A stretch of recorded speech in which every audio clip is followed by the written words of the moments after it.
Il voulait lui apprendre à prier. Il l'a lâchement poignardé.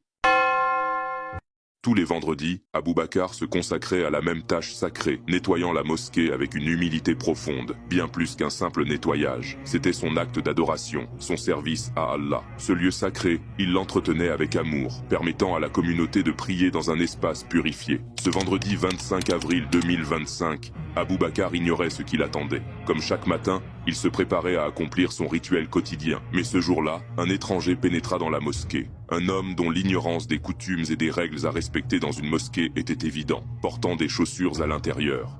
Fidèle à lui-même, Abou Bakar l'accueillit calmement, lui proposant de l'aider, de lui expliquer ce qu'il devait faire.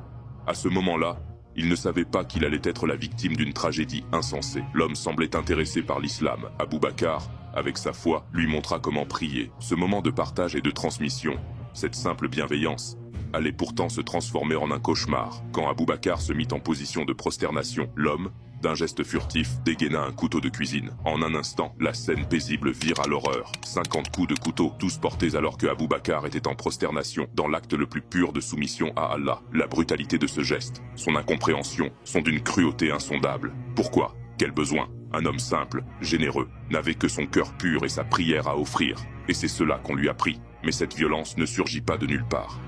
Elle est nourrie par des discours de haine, par une société qui stigmatise, divise et attise la peur de l'autre. Ce climat de rejet a engendré des actes aussi insensés que celui-ci. Abou Bakar n'est plus parmi nous, mais son nom résonne comme un appel à l'humanité, à la paix. Il a incarné dans sa simplicité tout ce que l'islam a de plus pur, la foi, la générosité, le sacrifice. Qu'Allah ouvre les portes du paradis à Abou Bakar et accorde à sa famille la force et la patience pour surmonter cette épreuve. Cependant, la douleur ne s'arrête pas là. L'assassin d'Abou Bakar, cet homme dont la lâcheté et la cruauté n'ont d'égal que la barbarie de son acte, est toujours activement recherché. La justice n'a pas encore été rendue et sa traque se poursuit.